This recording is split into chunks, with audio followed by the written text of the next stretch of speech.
It sounds like something out of a soap opera. Tales of a love triangle, corruption, and abuse of power. But this story is real, and it involves a Los Angeles County Sheriff's deputy, a married woman, and her husband. Chris Wolf live in the newsroom with stunning details. Chris.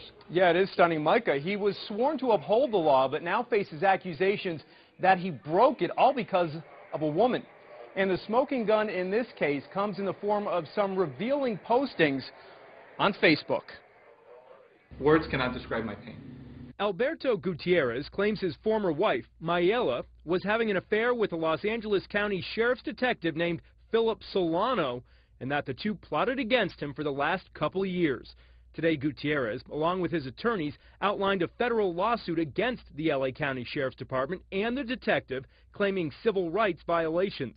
The plot, they say, was simple: ruin Alberto's reputation and life so that Mrs. Gutierrez could have their 3 little girls and her freedom. Accusations against him included stalking and terrorizing his wife and even sexually abusing his children. I was arrested at the doors of the DCFS in front of my children while I was holding toys in my hand. Gutierrez was in and out of jail and finally stood trial in April. The jury acquitted him and heard a bombshell in court. At trial, it was revealed through Facebook communications that Detective Solano and Mayela Gutierrez were Facebook friends. Love letters posted on Facebook, and according to the attorneys, Detective Solano, a 30-year veteran of the department, bragged to coworkers about his affair with Mayela Gutierrez Gil. The attorneys also claim there is a pattern of similar sexual misconduct and cover-ups at the LA County Sheriff's Department. A spokesman for Sheriff Lee Baca released a statement saying, quote, "The county council will review the allegations. We are aware of it internally. The most appropriate place to discuss it in its entirety, because it should be discussed fully, is in a legal proceeding." What would you want to tell your daughters if you could speak to them today? What would you tell them? That I adore them. There is not a day that passes that I don't think about them and miss them. Everything I do is for them. And not to give up. The truth will come out sooner or later. Nevertheless, never forget that their papi loves them. Alberto Gutierrez had lost custody of his 3 little girls, but he hopes that decision will be overturned in light of his recent acquittal. He is also calling for criminal charges against Detective Solano. For now, reporting live in the newsroom, I'm Chris.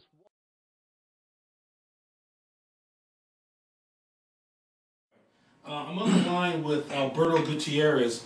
And Alberto, you contacted PoliceViews.com several months ago complaining that a sheriff's official was having a romantic relationship with your wife. As hard as that story might sound for people to believe, we just watched a video that tells the story, and I want you to tell us in your own words exactly how this situation happened and what evidence you had that you ultimately made available to the media to support your case. Describe what happened. 2007, my wife and I started going through a divorce. About the middle of 2008, my wife started making allegations that I had made a threat to her. I was at home one day, and City of Industry sheriffs showed up, and they arrested me. After they arrested me and put me into the patrol car, they asked me if I had some sort of a problem, a fight with my wife, an altercation, and I said no kind of altercation, no fight whatsoever. Nevertheless, I was taken to the station. It wasn't until I got to the station that they explained to me that my wife had claimed that I had made a threat, some kind of a terrorist threat, that I might kill her someday. I spent several days in jail, and I was eventually bailed out. A few days later, I was again arrested for violation of alleged violation of a restraining order. Violation never, of course, took place. I was beside myself. I couldn't understand why I was being arrested. The arrest actually took place at the front doors of a DCFS. During this whole process, my wife somehow got it in her head, started accusing me of that I might be involved in some kind of child abuse. She went to the Covina Police Department, accused me of that, and they found it not credible. Nevertheless, DCFS took up the matter. They investigated for about 1.5 years. And again, I was also all allegations. Everything was completely found unfounded. That was thrown out. Nevertheless, during one of my visits to visit my little girls at DCFS, when I went to my car and returned to give them gifts I had bought for them, I was arrested by sheriff's deputies in front of my kids with guns drawn.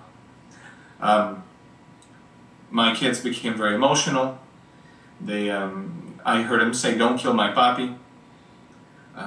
It was a very difficult situation for me. Again, nothing had been explained to me. I was not questioned in any way. I was simply told to put my hands behind my back, and I was arrested and taken in. It wasn't until I was at the station that I learned that it was because another alleged violation of a restraining order. As you can imagine, this situation has destroyed my life. It has been about 2 years since I've had my small children with me. When this all started, they were 2, 5, and 7. And let me ask you a difficult question, but I think it's one that anyone listening to this would want to know. Did you have any history before these allegations came out of any sort of abuse whatsoever? None whatsoever. Up until a couple of years ago, I held the state of California medical board license. I've never been in any kind of trouble with the law, in any type whatsoever. So until your wife started making these claims, there was never any evidence or case made against you of anything unusual related to any sort of criminal or aggressive behavior, nothing like that? No, not at all, ever. And what seems so odd to me is with the ease that I could just, be at home and just get arrested without any proof or witnesses, anything whatsoever. So let me stop you. This was all done largely on your wife's word without any corroboration? Yes, absolutely. That's what I understood after the fact, because most of the time I wasn't even questioned. I wasn't even asked. I was arrested and just taken in. And I couldn't believe how this was happening. I just couldn't comprehend it. And who was directing these arrests? I mean, how was it? Was it the sheriff, some command officer? Was it the officer who ultimately you found was involved with your wife? Who was making the decision to go to these places, target you, and just take you off the street? Every single investigation was handled by one specific officer. It was an officer by the name of Philip Solano out of the City of Industry Station. Okay. And then after a time, it became quite apparent that there was something very suspicious going on. We kept quiet until my trial in court. There were several plea bargains offered. Wait a minute, let me back up here. You're innocent. You have no record of committing any sort of aggressive crimes or any sort of stalking offenses, nothing at all. No corroboration. They come out and they arrest you, and this thing actually made its way into a courtroom where you were being expected to take a plea? Absolutely. In fact, I was threatened that if I didn't take a plea, at least to just 6 months in jail. That was, in fact, right before trial, a week before, they went down to 30 days. 30 days. I'd have to do 30 days in jail, accept 3 years summary probation. If I didn't accept, they were going to add another charge of stalking, which they did. Hold on. So let me just, I want to make sure, because let me tell you what's fascinating to me as an investigator. And I worked, as you know, for the LA County Sheriff. My dad was an LA County Sheriff deputy. I know how to do investigations. I was trained by the same department you're accusing. And what strikes me as very disturbing in this matter is that there are supposed to be checks and balances along the way that would have stopped us from getting to the point that it did, where you were being charged and accused. And so I'm looking at this from an investigator's perspective, and my question to you is, as obvious as it is to me that there's no evidence here, was the district attorney's office, the people prosecuting you, were they equally aware of the lack of evidence in this case and still pressing you to take a deal nonetheless? Absolutely. It seemed like there was. It's almost. I was being ostracized. It was a witch hunt. It almost seemed like everybody was involved against me.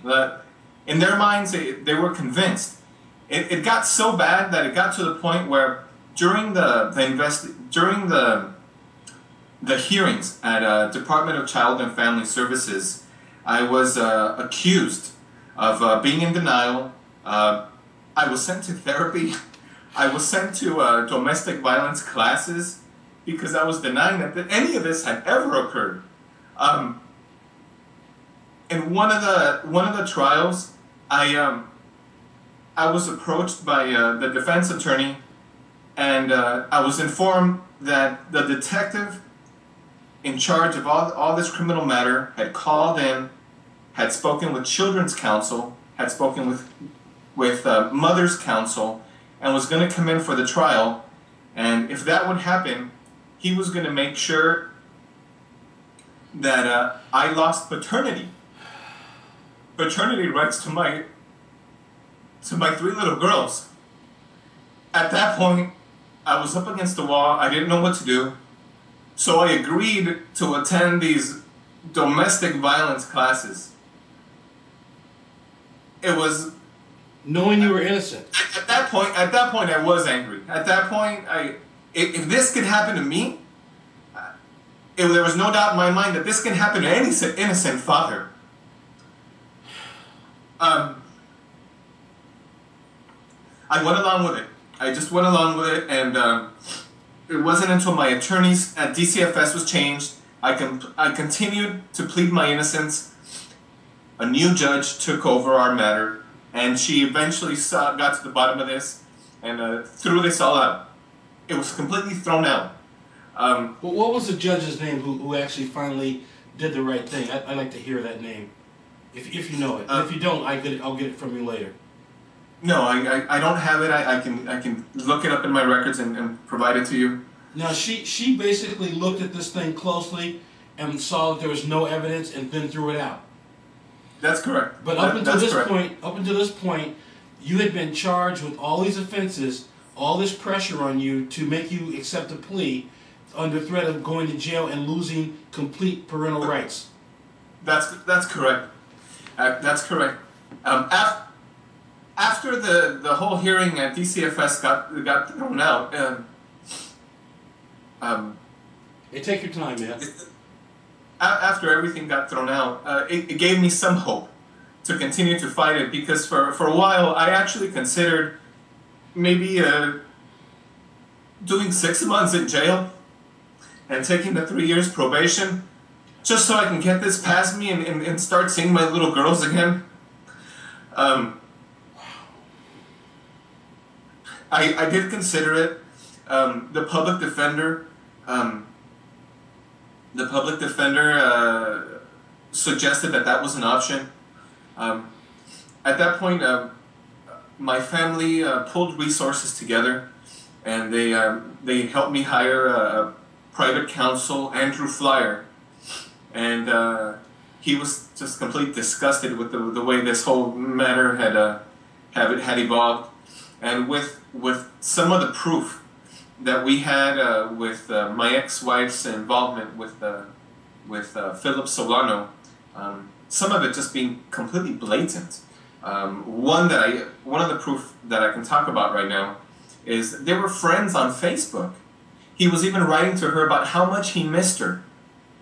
On Facebook, in the open. On Facebook, how much he missed her and couldn't wait to see her again. This is months before the trial. Whoa. Wait a minute. This is an active case that Detective Solano from the LA County Sheriff's Department is working. And he's Facebooking the wife of the person that's being accused in this matter. Yes. And he knew you were married. There was no confusion about that. Actually, it gets a little bit more interesting. During this whole process, I was actually being stalked by my wife. Several neighbors, contractors that had shown up to the home where I'm living, had shown up to do some work. They were all witnesses. They all saw my wife parked half a block away and the vehicle she drives. I went to the station to report that she had been stalking me, following me all day. She had even followed me into a gas station. I was greeted by an officer by the name of Officer Verduzco at the City Ministry station. I presented my complaint to him, and he said he was going to go investigate. And I told him, I said, I'm sure the gas station probably has cameras, and the cameras will be able to depict me pulling in, and several minutes later, my wife following in after me and making gestures to me, putting her fingers like if she's pumping a shotgun.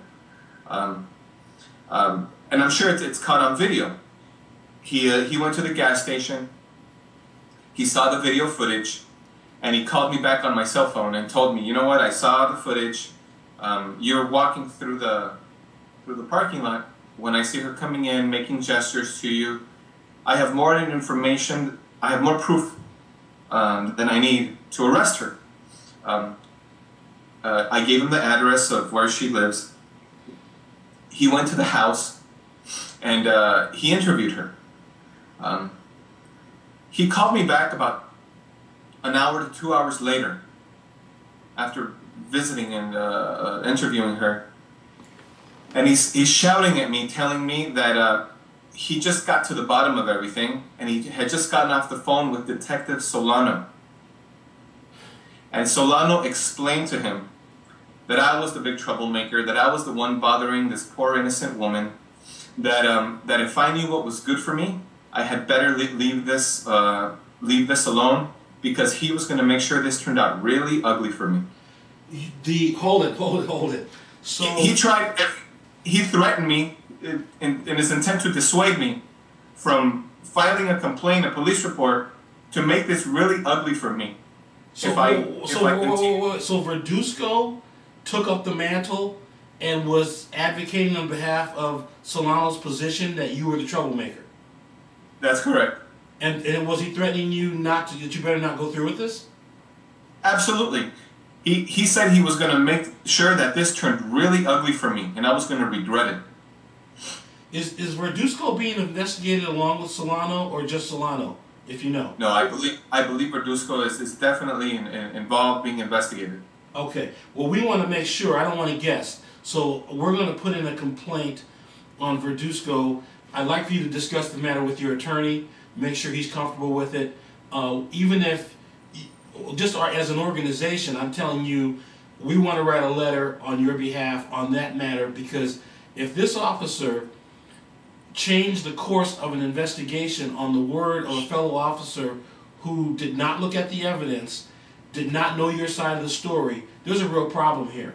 And I just want to know what kind of influence was there. Was it just that they were friends? Was there something offered?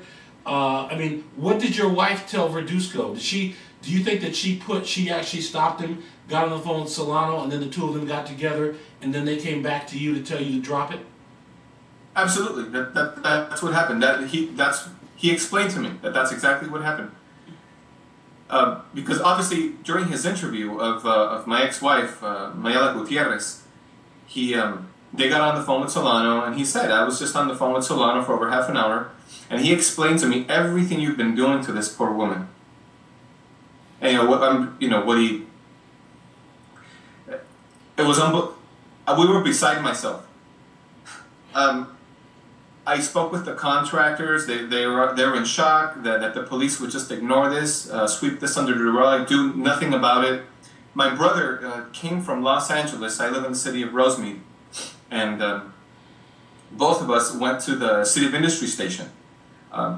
He went with me just in case I got arrested again there for trying to file a complaint. And we spoke with the watch commander that night, and he agreed that it was definitely inappropriate. He said it should have been handled, my complaint should have been taken seriously, the watch commander, and he was going to have a talk with Verduzco. He offered me a complaint form, and at the moment, I explained to him that I wasn't trying to get officers in trouble. All I wanted to do was simply, I simply wanted my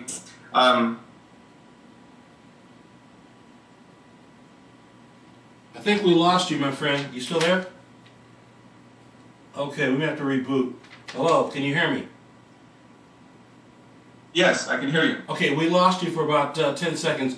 You were saying that, before I lost contact with you, that the watch commander saw a problem with this, told you he was going to talk to Verduzco, and you were about to tell me what happened before we lost your link. Now tell me what happened from there. Yes, he indicated that he was going to have a talk with Verduzco, and that I had a right to file a complaint. He offered me a form to fill out to file a complaint, and I explained to him that my intention was not to get these officers in trouble. I simply wanted my complaint taken seriously. That's all. He said he was going to have some new officers follow up and contact me. I never heard from anybody. Nobody. Ever again. Nobody? No, never.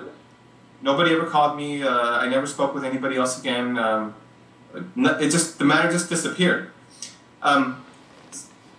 Some time later, maybe about a week or two later, I went to the station to speak with Detective Solano. This is before I knew that they had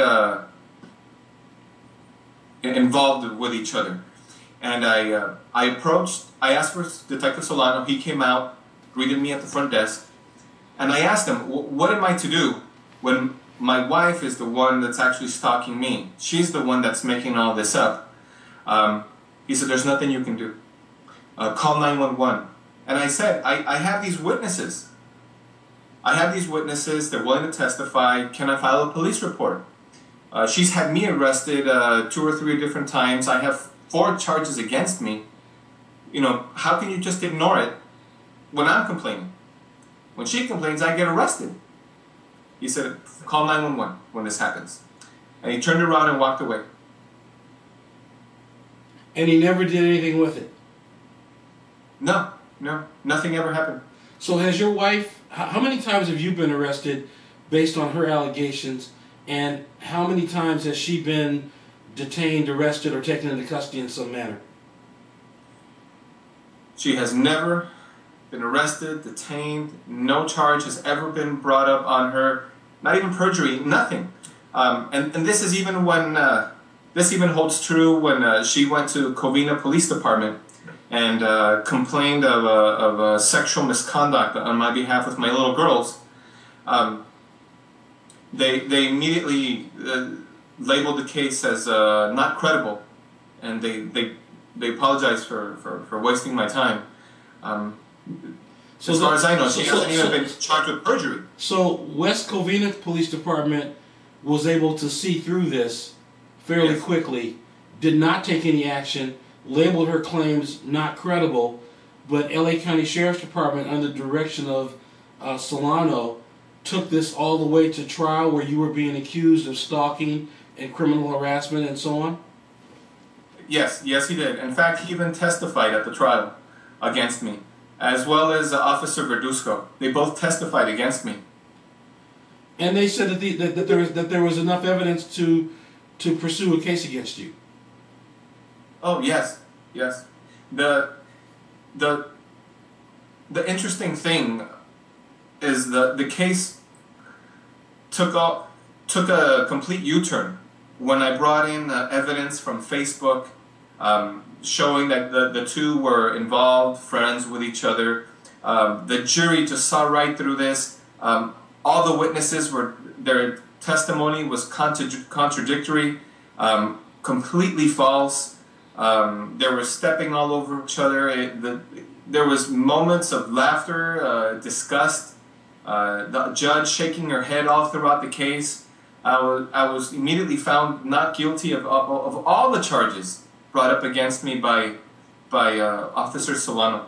Give me a list of the charges that you were facing and how much jail time you would have spent, along with the possible consequence of losing your children forever. I was, the first charge was alleged terrorist threats. The second charge was violation of a restraining order. Okay. The third charge was another violation of alleged violation of a restraining order. The fourth charge was stalking. And then Detective Solano also made it his mission to get involved at the DCFS courts and let them know that he had verified that I had been bothering, stalking my wife and children, that I was making their life impossible, that there was no stopping me, that I was out of control, I believe were his words.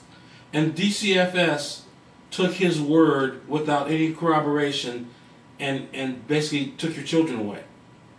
Absolutely. In fact, the judge, the case, there had never been my children, in fact, had denied most of these allegations, especially the sexual things, that they had completely denied it. In fact, the judge was just going to throw it out. There had never been any type of problems in my past, no type of criminal history. I've never been detained for nothing whatsoever in the past. In fact, I was a pediatric specialist in my field of work. So the judge was leaning towards throwing everything out until Detective Solano became involved. And then the judge actually stated, and I have the court transcripts, he said, well, based on the new testimony from Detective Solano at Industry Station, I am going to order a permanent restraining order for Mr. Gutierrez Alberto. And as far as I know, that permanent restraining order still stands today. Who was the judge that made that ruling? That was Judge Hammond. Judge Hammond. Is he or she, is it a male or female? It's a male. He's a male. He was a commissioner back then, Judge Hammond. I think right now he's running for election for a judge. And he ruled that you can't see your children and that it was a permanent order based on Solano's testimony. That's correct. And that we have a written transcript to that effect. Is that publicly available? Can I get a copy of that? Yes, I'll do it. I think my attorney has it. I'll do everything I can to get it to you. If you can get it to me, fax it, email, I'll give you a couple of ways to send it. But I'd like to go review that, and I may have further questions after that. Because if your attorney's not already working on it, again, that's an area where I'd want our private investigator calling and asking some questions, just as a public interest. I mean, I think, when we talked previously about the news piece, they covered quite a bit of what happened to you in your story, but without the great detail you've given me in this conversation.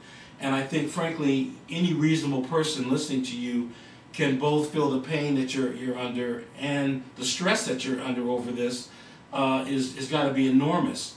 And I'm looking for lifelines out in this middle of this desert that you're in. I want to know who the good guys were, if there were any good guys. And you did tell me about the other judge who threw this all out, but the judge who ruled that you would permanently lose your children based on this phony testimony, I mean, some questions of competence have to be asked. There wasn't any evidence presented, and he None made the ruling whatsoever. anyway. None whatsoever. None whatsoever.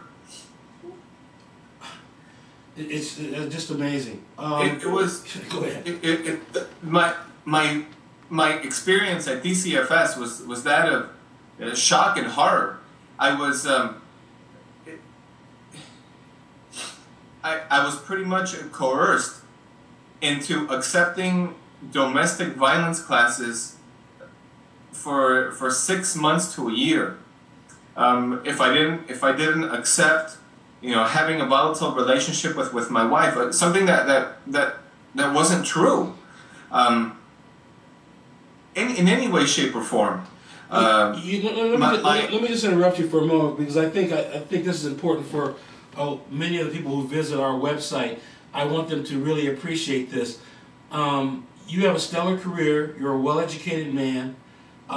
You speak well. You don't have difficulty explaining yourself, so it's not an education issue or that kind of barrier. You have no language issue. Your English is marvelous, probably better than mine. So all these people that heard you articulate the same things you're saying to me, listen to that, and then just turn their backs on you? Absolutely. And I think the major problem was, because this 30-year veteran detective in charge of all these accusations and charges, because he was the detective, it lent credibility to my wife's claims. Mm-hmm. And everybody based the story on this detective verifying that all this was true and all this had gone on. Now, when I speak to the social workers that were involved in the case, they don't know what to say to me. They're in shock. They're embarrassed. They have cake on their face now. They blame it on him. They said, well, we based it on everything Detective Solano told us, because I was labeled as being in denial. I had a psychological evaluation even done on me, and of course everything came back clean, and it's just unbelievable. I can't help but stop to think, what could happen to another innocent father that couldn't pull the resources together that my family was able to help me through this. I think there definitely might be many other innocent people in jail, sitting in jail, having to accept pleas and have criminal records, having them to affect their livelihoods. It's disgusting. Do me a favor, because I want to raise 2 points. One is this notion of taking a deal, because we have so many clients who we know have good cases, but they don't have the financial resources to fight. They're being offered deals that are the least worst choice. And tell me how close you were to taking a deal to get out of the situation.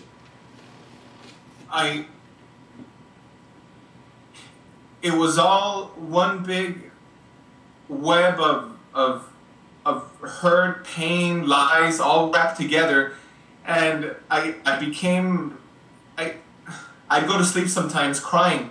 I wanted to see my children. I wanted to be able to get this whole matter past me, and I didn't know what to do. I know the public defender was trying his best, but I also was cognizant of the fact that he had 200-300 other cases. I began to lose hope, and it did cross my mind to just come in on one of my status conference hearings to just plead guilty and do maybe 6 months in jail. When I approached my mother and I told her that I can't go on like this anymore. I just want to get this over with, get this past me. The case took 2 years. 2 years to get to trial. When I told my mom I was just thinking about doing 6 months in jail, she reached out to relatives, and they all pulled money together to hire a private attorney. This isn't the first time this detective does this. He has a history of doing this. He's been divorced several times because of his infidelity. In fact, at the same time, he was also living with, he had a domestic partner, another woman he lived with. And it was common knowledge in the station with his supervisors were well aware of this. This individual, Detective Solano, is in his 50s. When this all started, my wife, I believe, was 28 years old. And so I imagine, there were big bragging rights on his behalf, and it was common knowledge with his supervisors and a lot of the staff at the station. But one thing I can tell you is they were Facebook friends. They were, and we have evidence of that. We have printouts that they were on each other's Facebook page, and they would communicate with each other nightly via text messages on their cell phones. He would send messages to the fact that he missed her and couldn't wait to see her again. And this is all months. And this is while he's actively investigating you. That is correct. Well, let me ask you just a different question about this, and I do want to come back to how this has affected you. What is your general assessment in terms of the competence of management and supervision at the LA County Sheriff's? You can't broad brush the whole department, but within that unit there seems to be a lot of folks dropping the ball. Was it your impression that this was a spotty little situation that they missed, or was it something that they really clearly were going around and avoiding because it might cause trouble or it might embarrass them? I'm sorry, you're referring to their reaction now? Well, I mean, within the Sheriff's Department, when you reported this to them and repeatedly tried to report it, I'm asking you your general opinion about the competence of the folks who are responsible for either catching Solano, stopping Solano, or punishing Solano for what he was doing when it was evident that things were not adding up here. I don't think it's a matter of competence. I think it's just a blatant disregard for just what's morally right. I think it's a boys' club, and now I'm finding out that this type of sexual misconduct, free-for-all, it happens all the time.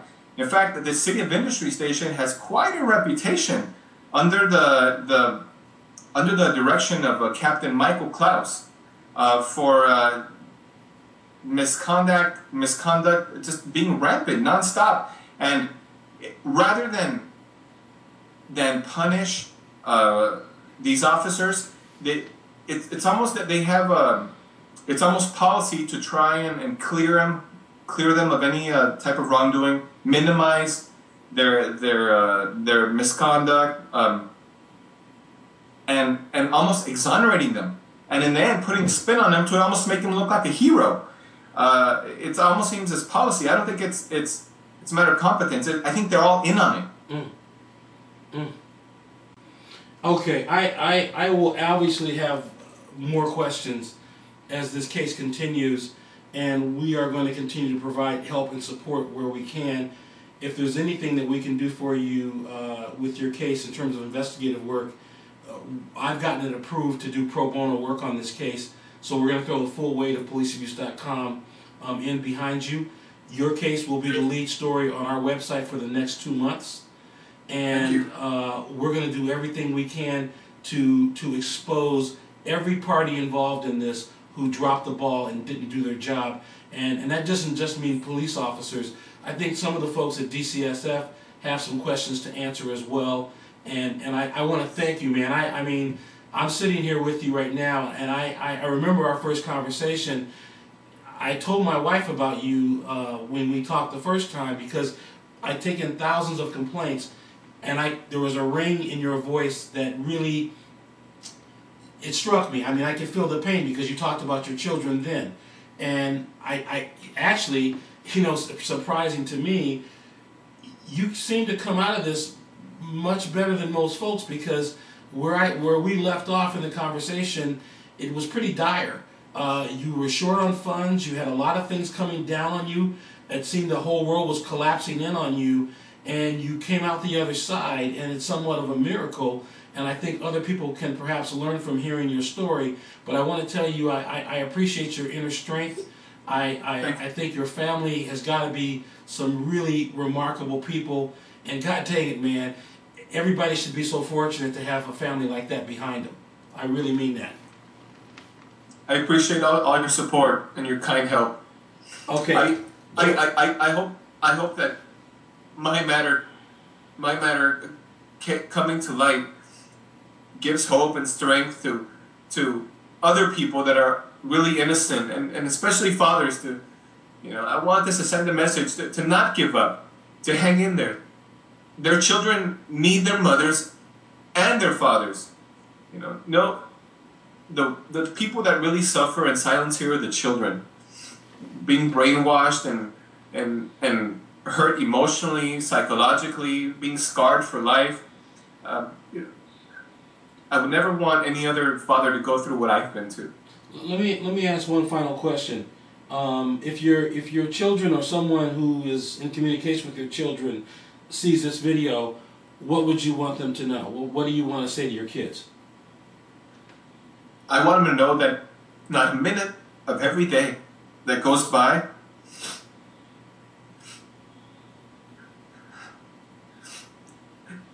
they're always in my thoughts. I never forget about them. They're always in my heart. And I can't wait for the minute that we're reunited again. I can't wait to hold all my little girls in my arms, hug them, kiss them, love them, let them know that I adore them. And I just want to help them heal and get past this horrible situation. I want them to not give up hope. And let them know that this will all pass and we'll be together again. That their papi loves them. All right, my friend. We're going to stop it there. Let me stop the tape.